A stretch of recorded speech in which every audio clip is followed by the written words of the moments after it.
Turin and I are going to be doing some unit testing here. First off, we're going to start with some red crested skinks. We got some other stuff on the menu here.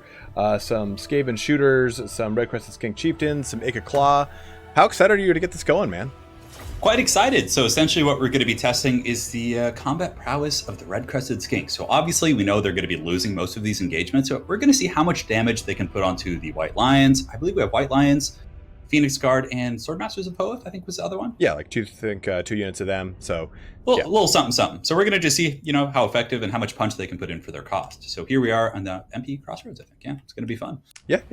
Like all these other new units that were added with the Serpent and the Warlock, so they were just trying to get a good idea. Is it Prophet in the Warlock or Serpent in the Warlock? Prophet, you're right. I wasn't sure though. No, I literally was like, have I been saying that wrong in like all my videos? I've been saying it wrong in like all my videos. That sounds really cool though, the Serpent and the Warlock. I actually like that. The Serpent. All right, so make sure to spread out all the guys to their maximum width. Yes, indeed. Dude, look at you getting owned in the Bounce of Power already. Dude, it's not going to be that way. It's going to shift. I'm going to use my red crest and just fucking 1-2 punch you. The one issue we might run into is that the Bounce of Power might come into play, but for the most part, we should get pretty good tests. Yeah. All right, so I'm just going to walk across. Oh, I just charged everything. Yeah, you might want to walk just to make sure fatigue isn't playing into an account. I am a little tired, actually. It was a long night. All right, we can fast forward now. Long, wild night of painting. No, I was no painting last night. It was actually last night I played in I don't know why these one white lines are running. We'll slow them down. I played in a 40K league last night, so it went from like 8 o'clock till almost midnight, and it was it's pretty balls deep, man. It was fun. Just squaring off against the denizens of the Imperial Knights. Yeah, oh man, Imperial Knights. It definitely is scary. It's like it has an immediate morale effect. So make sure to run your guys there towards the end here. I'm gonna run them, and I'm gonna run them. So the little Skinky's putting some hurt on the White Lions right out of the gates, and we can go normal speed here. Let's go drop it down here. Yeah, I mean, obviously the Swordmasters are winning against the White Lions heavily, for sure. But yeah, look at that. Like it's good too because if you take a look at the stats here on the White Lions, God, where's that? There, they've got 90 armor, so they're trading very effectively into it because the red crested skinks only have 30 armor, so they're actually doing a lot better damage and staying in the fight a lot longer than I thought they would for having like a third of the armor by comparison. That's not bad either. I mean, the Swordmasters obviously won that pretty handily, but they were able to put a bit of a dent in them, take them down like 25-30%, and against the Phoenix Guard over there.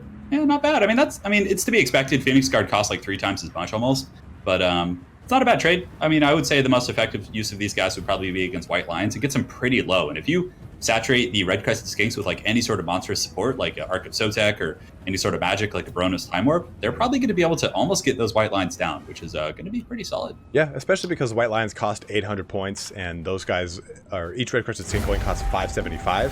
So yeah, it's a pretty good upward trade for them. So yeah, and the poison too is really nice. Even if you're not using the skink as your primary front line, just having it mixed in with Saurus, the poison is going to be like kind of touching the edges of the formation of other units. So that's pretty good. One thing to do keep in mind though is that all red crested skinks do have frenzy guys. So as their leadership drops, their effectiveness is going to significantly drop as well. So you need to keep them supported, or else that frenzy is just going to you're going to lose half the benefit of having the unit with that frenzy on them. But okay, so what do we got next? ItalianSpartacus. Well, Turin. Would so seem that I am going to switch on over to the Skaven. Okay. I'm going to take just a Warlord, and I'm going to be taking 3 total units of Warplock Jezzails, and then 3 total units of Ratling gun weapon teams, and we're going to take both of these groups and shoot them against some heavily armored units. So I should just bring 2 Sphinxes and or just 2 in total, 1 for the Ratling gunners and 1 for the Jezzails. Is what you want to test? You know what? I was thinking 1 of each, but then I realized that would be not possible. So, no, the standard Necrosphinx. I can bring just 2 of those. Are you thinking of the RORs? No, I was thinking of how many teams I want shooting at how many entities. So maybe is 3. I mean, 3v1 just seems like it's obviously going to kill it quickly no matter what unit it is. But we're trying to show here, and the big point of this test, guys, is to give you an idea of what the kill speed is for these units. Obviously, you're going to get a higher kill speed at range with the Jezzails, but how fastly do the weapon teams chunk things down? So how many weapon teams do you have in total? 6? 6 in total, so 3 of okay, each. so I'll bring 6 of the Necrosphinxes, and we can do 1 on each. Okay, yeah, let's just see how it goes. Let's do it. It's time. So yeah, just kind of be seeing how fast the Ratling guns can take him out. Now, we have a couple options in terms of viability, because obviously the Jezzails at range will, they'll be doing damage before the fighting starts. So do you want to have the Jezzails shooting against the Necrosphinxes downtown and then set up the other ones in front of the Ratling gunners and have them shoot and like start it at the same time? What were you thinking? I was just thinking of having the Jezzails shoot when they're in range and have the Ratling guns shoot when they're in range as well. And just kind of see how fast it takes. I mean, obviously, like we were saying, like you just said, it's going to take time. So do you want me to stop in front of you? Or do you want me to actually charge in an attack?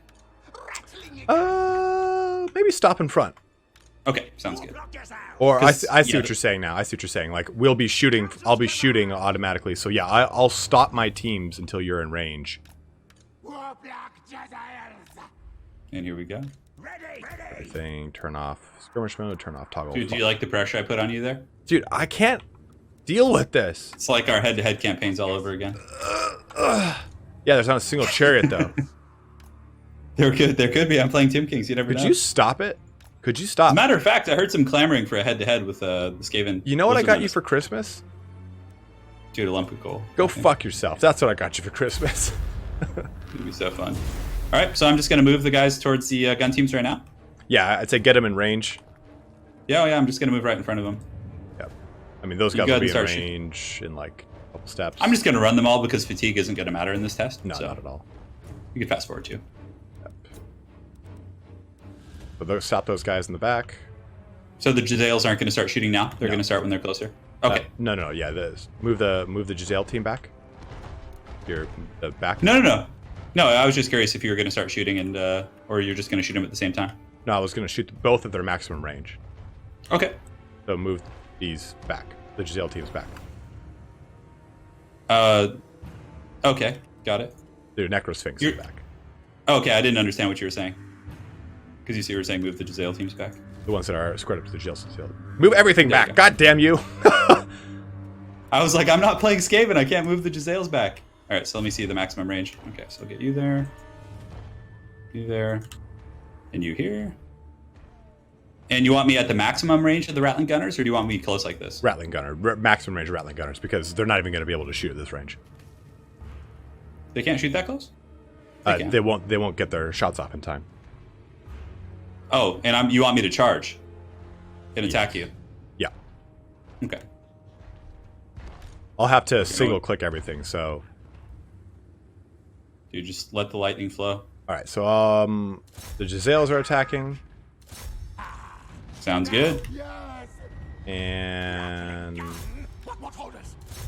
the other teams are attacking, so go for it.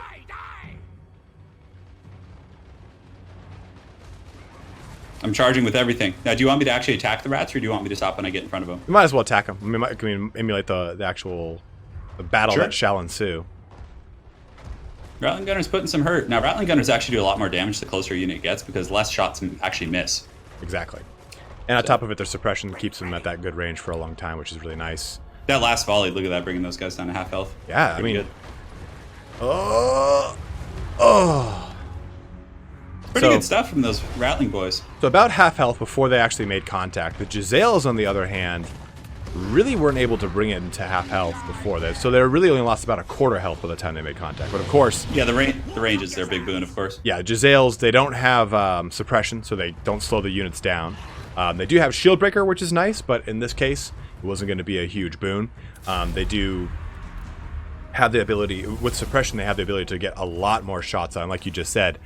As things get closer, you're going to have a lot more of those hits actually land. So it was interesting to see that. Like I know that with Natty Bubo's, the Regiment Renown version of sounds like a beer, doesn't it?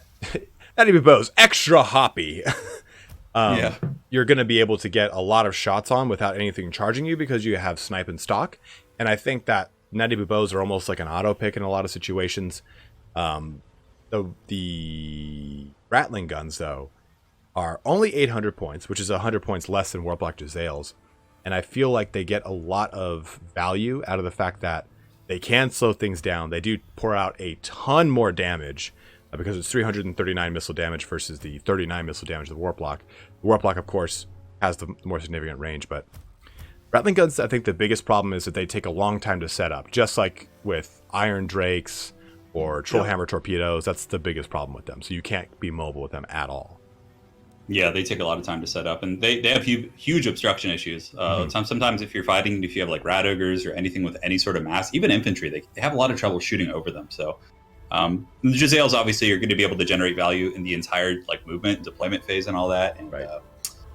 Yeah, I'd say Jezzails are a little bit more consistent. Probably going to be a little bit of a safer pick. I think going mass Ratling gunners, they're relatively hard to protect against things like carrion and horsemen and that stuff. But yeah, that and on top of it, we'll see how it goes.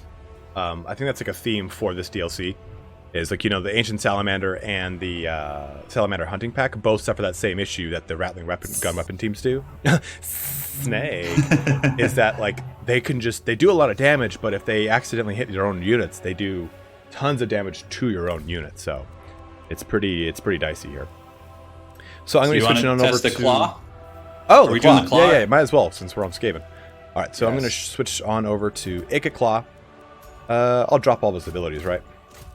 Yeah, it doesn't matter. You can keep them. I mean, so basically, we're just going to be testing Ikit Claw's flamethrower, his wrist gauntlet, and against bleak swords, corsairs, and then on the heavy end of the armored spectrum, we're going to be using it against just Argonath executioners. And just so you guys see, his flamethrower does 1,038 damage, and it also no cheating from you. No cheating over there. Come on, and it does burnt, so it reduces leadership, discouraging things. So it does quite a bit of damage. It takes a long time. It's like a 10-second recycle on a shot, though, so it takes a long time to actually get going. Yeah, you don't see it too often either because most people bring Ikit Claw on his mounts because they're so good, his Doom Player and his Doom Wheel. But I think there's going to be a couple matchups in which it might be okay. It suffers from serious issues of obstruction. It's a little bit tricky to actually get like nice torrented blasts, but right. I mean, even still, it's a decent weapon. So let's go and spread these guys out. Yeah, you do suffer from the issue. Like, I mean, his Doom Wheel's got more AP than the Regiment Renown Doom Wheel even has on this ranged shot. So it's like, it's such a high value mount for Ikit that it's like, why would I not want to take that? All right, fast. Dude, look at me. I'm just troubling towards you. So make sure to take it off fire at will. And we'll just take turns shooting at each group of infantry. Yeah. You could like shoot 1 or 2 volleys at each one. I'll go bleed swords first. Sure. It'll do a ton of damage to them. I'm pretty sure it just melts like lightly armored, but it'll be interesting to see how well it does against like heavy armor. Oh, there it goes. Look at that. And if it were like a blob, it would certainly do a lot more. What if I was down the side of it? So check this out. I'm going to blob them up a little bit. Now go ahead and shoot them. It's more that it just kind of like hits the center of the formation, but here it's probably going to do quite a bit more. You can fast forward too if you want. Unless you want that sweet... Oh, yeah. See, that's pretty good damage. All right, so I'm going to pull them back. Let's go ahead and pull in the Hargoneth from the other side. Whichever one you want to hit first. Sure. I'm just going to have them in like a standard formation because most people aren't going to blob up like that for free. Sure. Oh, value! It's pretty good. Okay, so I'll get in range. So this is 80 armor here compared to the Bleak Swords who only have 30. So we're going to see how this does. Okay. Shooting now. Of course, yes. You can hear it just like wind up too, like. Yeah, it's really cool. Not quite as much. So clearly, I mean, he did kind of shoot at the outside mass of that there, but get one more shot in real quick from it. Keep in mind though, his ammunition's quite low on this, so actually, no, I'm not gonna. We'll do another shot on the Hargoneth. Yeah, that didn't do too much damage against the armor, but we'll see here because that was 80 armor. This is going to be 100, so I'm gonna square up and face directly into the Hargoneth executioners. Okay. Look at this little rat man running around. Oh, dude, better watch out for that warp lightning. Oh, dude, test ruined. Okay, so this is going to go directly into the Hargoneth executioners, and I want to test one other thing against the Hargoneth executioners after this too. Sure. So right in.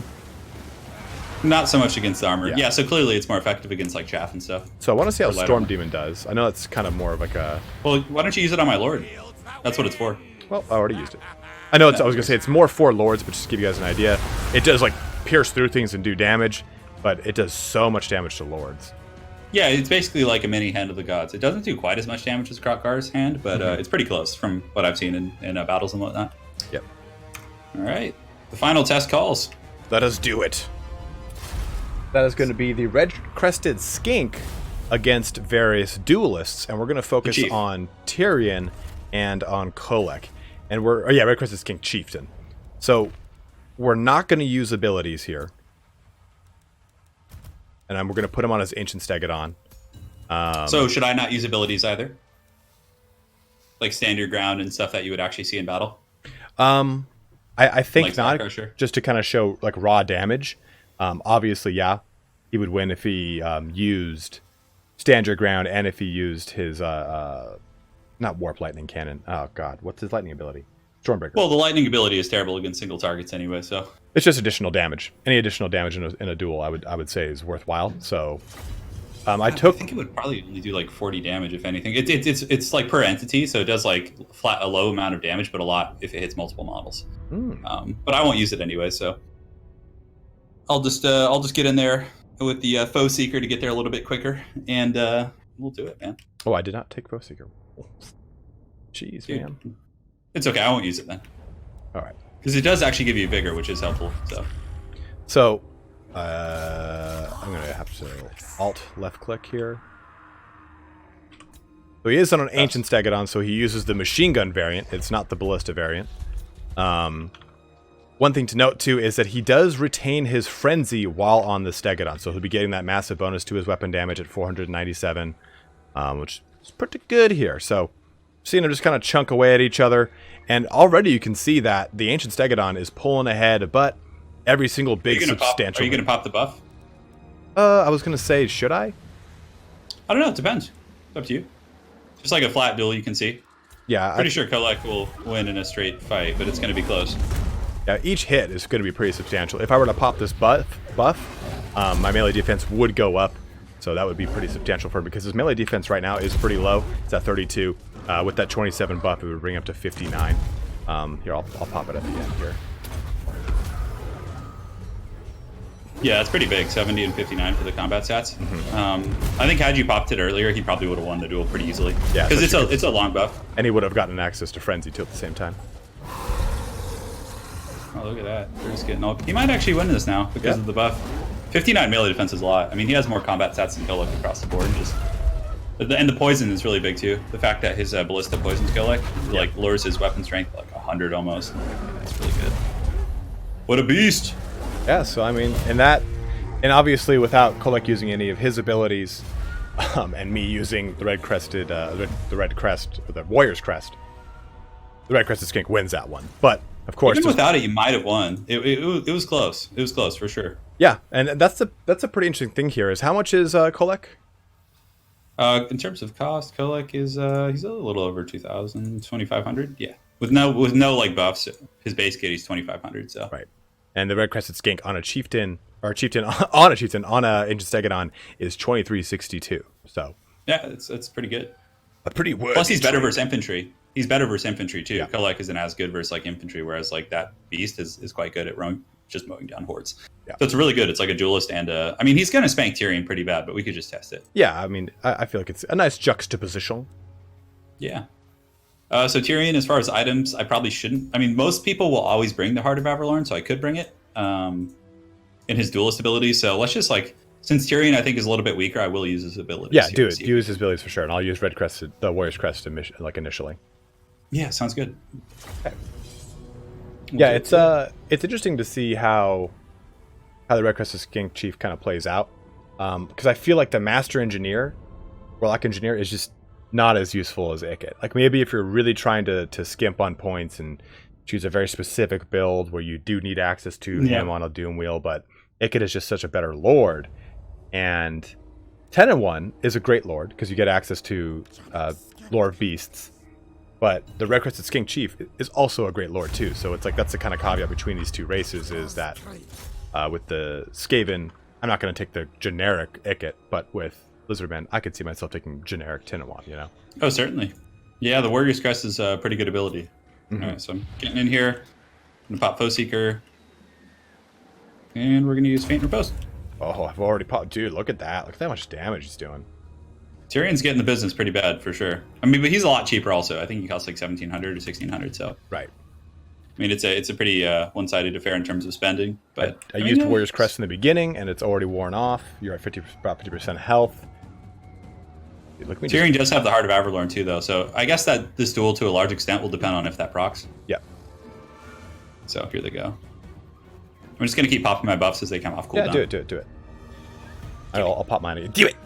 I would tell you, Anakin, to do it. Did you hear you hear the Palpatine cackle? At the end of the day. Oh, that sucks. Yeah, I hate when that happens. We didn't have enough units, so Army lost him. Yeah, but even still, he might have lost that. It's hard to say, but I mean, it just shows that this guy can hang with duelists, really. Yeah, and that's like the big thing here is like he's a non-legendary lord that can compete with a lot of legendary lords. So that was the big point of that focus.